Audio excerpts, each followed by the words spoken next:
You hit the gym every morning. You swallow your vitamins with your coffee.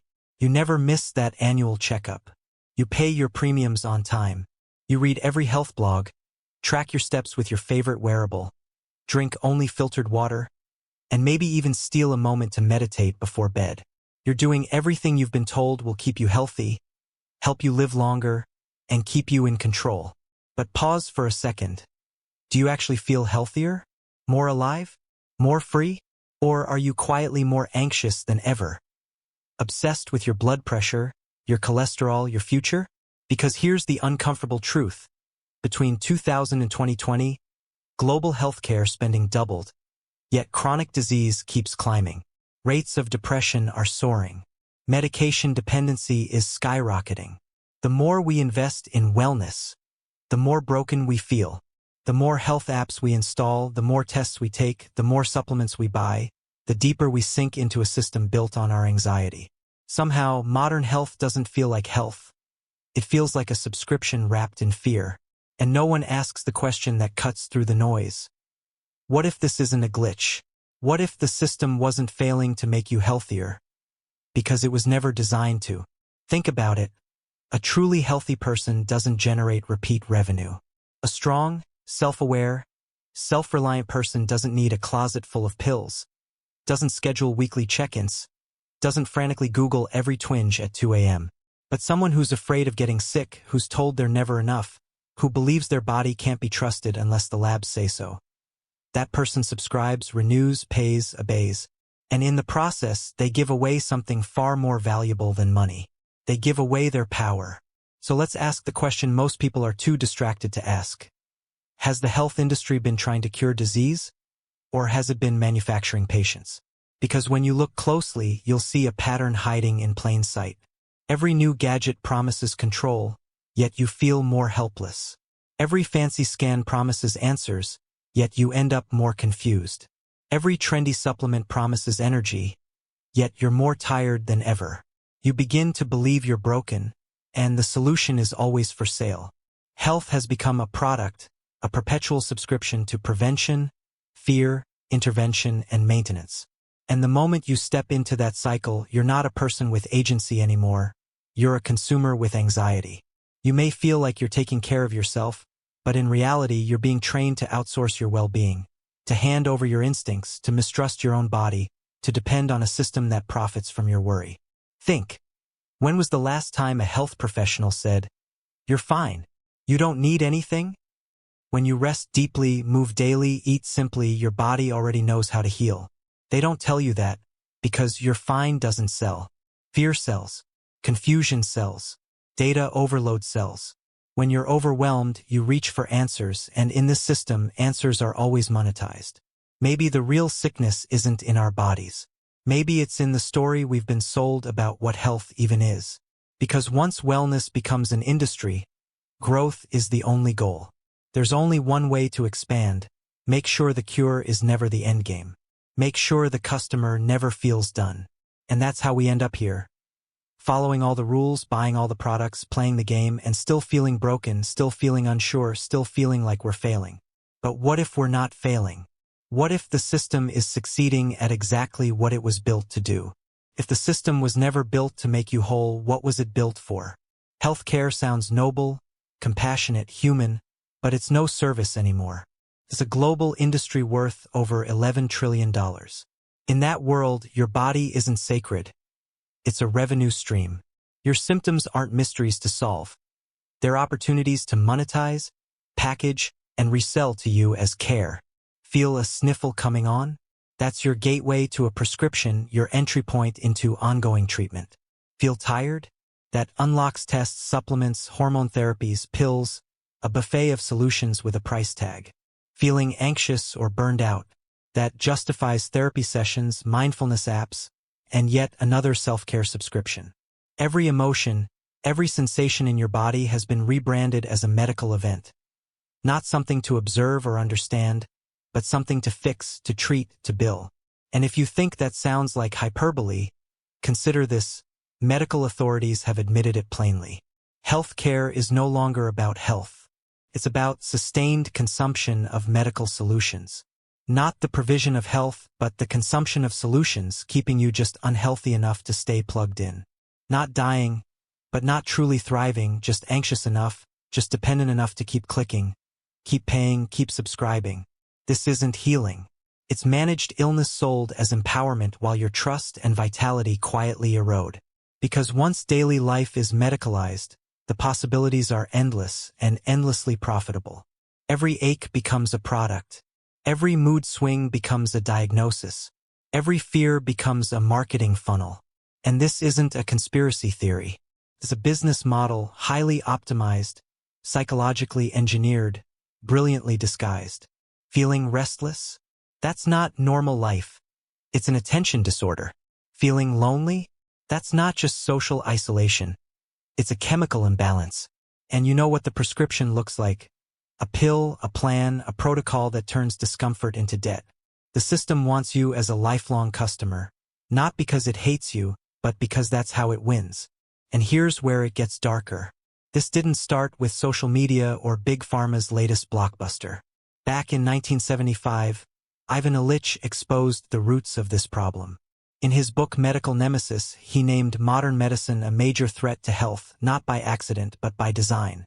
He wasn't talking about life-saving surgery or antibiotics. He was talking about a system that turns the doctor into a salesman, the patient into a dependent, and the body into a marketplace. Illich saw three forms of iatrogenesis, that's harm caused by the healer. First, clinical iatrogenesis.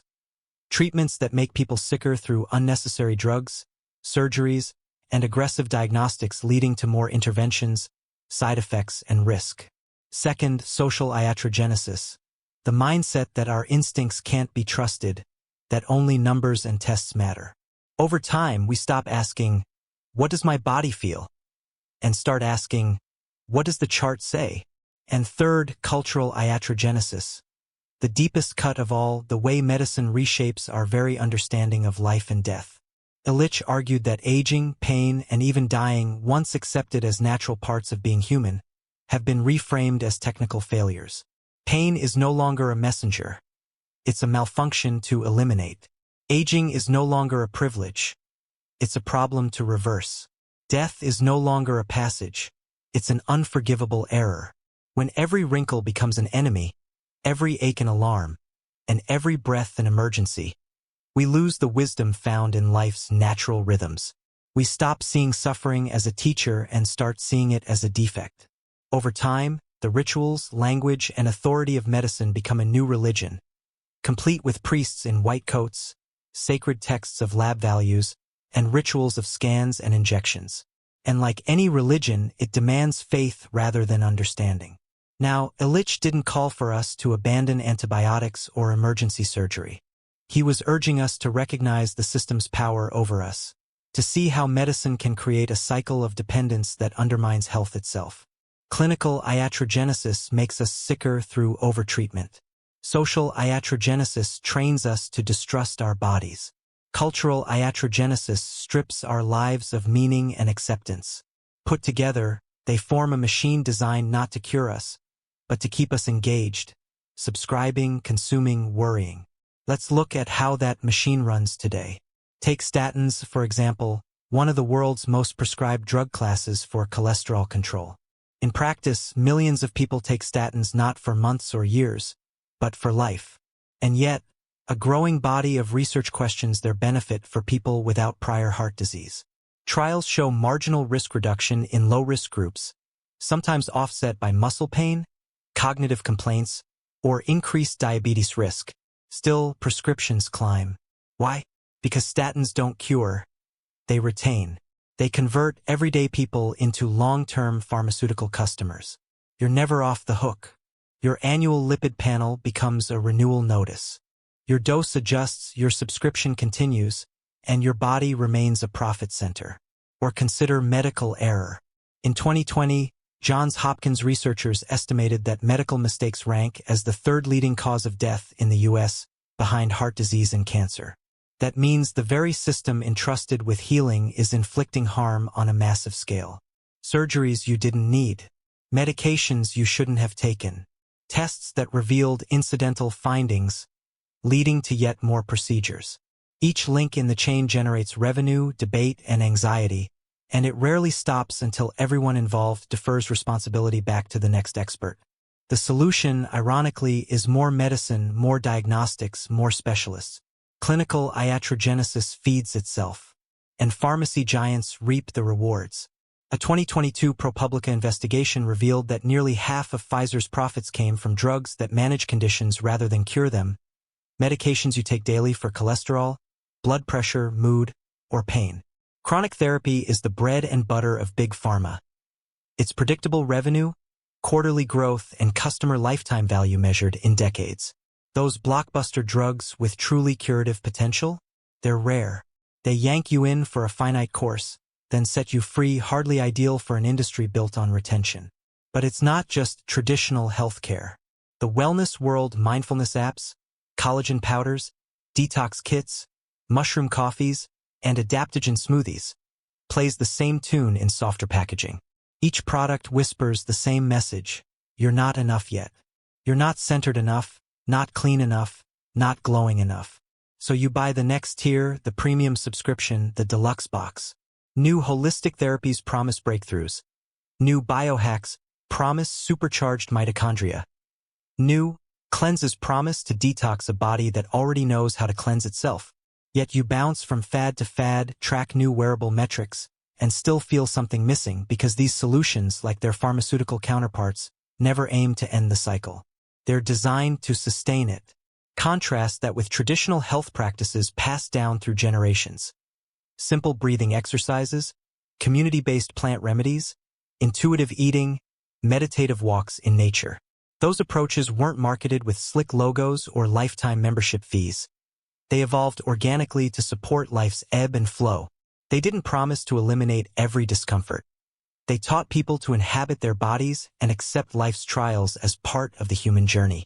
So how do we break free from a system built on chronic dependence?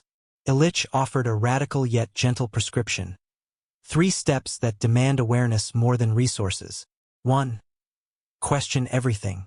Next time you're handed a prescription, urged to get a scan, or pitched a supplement, pause. Ask yourself, do I truly need this? Am I acting out of genuine need, or out of fear I didn't consent to? Not all medical advice is manipulation. Many interventions save lives, but not all interventions are essential. By asking tough questions, you reclaim the right to decide. You shift from passive patient to active participant. 2. Return to what you already know. Your body isn't a stranger. It's intelligent, responsive, and resilient, provided you listen. Sleep when you're tired. Eat whole foods when you're hungry. Move in ways that feel good. Stand in sunlight. Rest without guilt. Laugh without scheduling it as self-care time. These practices require no subscription or wearable. They require presence. Presence in your body, presence in your life, presence in the world. And presence, Illich argued, is a radical act of rebellion against a system that profits from your distraction. 3. Embrace life's natural rhythms. Aging, pain, and death aren't failures. They're parts of being human. Honor them. When you accept that some things aren't meant to be fixed, you stop panicking at every wrinkle, every ache, every fleeting sensation. You stop outsourcing your trust to machines and metrics. You remember that vulnerability is not weakness. It's the birthplace of courage, connection, and compassion. Illich didn't tell us to throw out all medicine.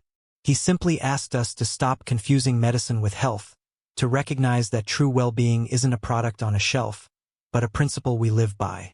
When fewer people need medicine, it's a sign of a healthy society, not one that's failed to invent cures, but one that's remembered how to care for itself. So if you truly want to be well, don't start by filling a prescription. Don't start by downloading the latest health app. Don't start by fearing the next symptom. Start with a question. Start with a breath. Start with the courage to trust yourself again in a world that teaches the opposite. Because the greatest sickness isn't in our bodies. It's in the culture that has convinced us we can't survive without it. When you stop being a customer and start being a human again, you discover that health isn't a subscription. It's sovereignty. And sovereignty was never meant to be rented, it was meant to be reclaimed. Now that you understand how the system keeps you locked in a cycle of managed illness, let's explore how you can quietly reclaim your power and what real health looks like when you own it again. First, recognize the invisible contract you've signed every time you hit subscribe, checked in for an appointment, or clicked buy now. That contract says, I will trade my agency for a promise of safety. But the promise is only as good as the company's bottom line. Instead, imagine a new contract, one you write yourself, where you trade fear for curiosity. You don't have to dismantle the entire health industry overnight. You simply have to shift the terms of engagement. You agree to use medical tools when they're truly needed, not when you're told you need them. You agree to draw the line between what's helpful and what's habitual. Second, build a personal health manifesto. This is not a diet plan or a workout schedule. It's a declaration of your non-negotiables. Your inalienable rights when it comes to your body and mind. For example, I have the right to rest without feeling guilty. Rest is not laziness. It's regeneration. It's how you build resilience. I have the right to feel my feelings. Anxiety, sadness, even grief. They're messages, not malfunctions. They teach you about your needs. I have the right to say no. No to overdosing. No to endless supplements. No to a calendar packed with wellness appointments that leave you exhausted. I have the right to simplicity. When life feels complicated, my health practices will be simple. Sleep, movement, nourishment, connection. Write these principles down, post them somewhere you can see them every day, and let them guide your decisions. When you're faced with a marketing email promising the ultimate anti-aging cocktail, or a doctor's office urging a new screening just to be safe, use your manifesto as a filter. Does this align with my rights, or is it tapping into my fear? Third, cultivate a skills pantry of self-care tools handed down through generations, and maybe long forgotten in your family. These are practices rooted in intuition, not algorithms. Breath work and body scans. You don't need a $15 app to breathe. Spend 5 minutes each morning simply noticing your inhale and exhale. Let the air become your anchor. Herbal teas and simple remedies. Before you reach for the pill bottle, consider the time-tested herbs your grandparents might have used. Chamomile for calm, ginger for digestion, peppermint for a headache. Cooking and sharing meals. Preparing food with your hands, sitting down with friends or family, paying attention to flavors and textures. This is medicine for the body and the soul. Nature immersion. Walking barefoot in grass, tending a plant, watching the clouds. These aren't luxuries. They're essential reminders that you're part of something larger than your lab results. Storytelling and community rituals. Gather around a fire. Share experiences of hardship and healing. Laugh and cry together. In communities where medicine was scarce, these gatherings were as vital as any tonic. Inventory what you already know, what practices you grew up with, what worked for your ancestors, and rediscover their potency. You may find that the simplest remedies resonate most deeply and sustainably. Fourth, question the new frontier of personalized and precision medicine. Yes, genetic testing and wearables can provide data, but data without context can be dangerous. Your genome doesn't define your destiny. Your daily habits and beliefs do. Before ordering that at-home DNA kit or strapping on the latest glucose monitor, ask, what will I learn from these numbers that I can't learn by listening to my body? Will this information free me, or will it bind me to anxiety-based behaviors? Remember, data is only as valuable as your ability to interpret and act on it. If it drives you to obsess over metrics instead of enjoying life, it's not serving your health. It's servicing the industry. Fifth, practice selective compliance. When a new guideline emerges, this nutrient is a superfood, that movement is the secret to longevity. This test will catch disease early. You have permission to evaluate its relevance to you. Not every headline deserves your attention. Not every expert deserves your obedience. You can comply with what feels resonant and skip what feels sleazy. You can trust your context, your age, your history, your lifestyle over a one-size-fits-all prescription. Sixth, build relationships with health allies, not health factories. Seek out practitioners who see you as a person, not a protocol. These could be a doctor who listens longer than they speak, a nutritionist who encourages you to eat what you love with balance, not fear, a movement coach who values joy over performance metrics, a healer in your community who honors ancient traditions alongside modern insights. These allies guide you. They don't own you. They empower your instincts instead of replacing them. Seventh, reclaim one piece of medical equipment, your intuition. Before you dial emergency services or race to urgent care, ask yourself, am I in immediate danger, or am I reacting to a programmed fear response? If it's the latter, use your breath, your manifesto, your support network. If it's the former, by all means seek professional help. Intuition is not infallible, but neither is the medical system. Build a healthy tension between your inner guidance and external expertise.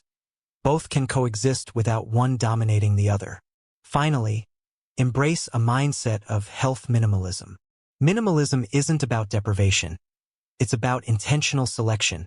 When you choose fewer, higher-quality interventions, rest over caffeine, whole foods over hype, meaningful conversation over wellness scrolling, you free up mental space, emotional bandwidth, and financial resources. You stop confusing quantity of inputs with quality of outcomes. You learn that sometimes less truly is more. As you weave these steps into your life, you'll notice a shift. Your anxiety around health will begin to fade. You'll sleep more deeply, move more freely, eat more mindfully, and laugh more easily. You'll start to perceive your body not as a collection of faults needing fixes, but as a whole, intelligent system capable of wisdom when given a chance. You'll rediscover what it feels like to be embodied, present, and alive. So here's the takeaway.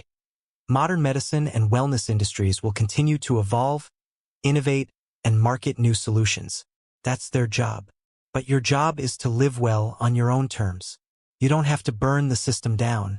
You just have to stop surrendering your power to it. You can exit quietly, one choice at a time, until illusion fades and reality remains. Health isn't a product, and it's not a subscription. It's sovereignty, the hard-earned right to inhabit your life fully, to feel all of it, and to trust that your body is not your enemy. It's a journey back to yourself, guided not by profit but by presence. When fewer people need medicine, it's a sign that our societies are thriving. Not that medicine is obsolete, but that communities and individuals remember how to care, how to listen, and how to live well. If you're ready to step off the hamster wheel of fear and dependency, start now. Take one breath. Ask one question. Do I need this? Let that question be your compass. And then take another breath, this one just for you. You are not broken. You are not a patient in perpetuity. You are a human being with an instinct to heal, to adapt, to grow. And that instinct, once awakened, will guide you home to freedom, full health, and true agency.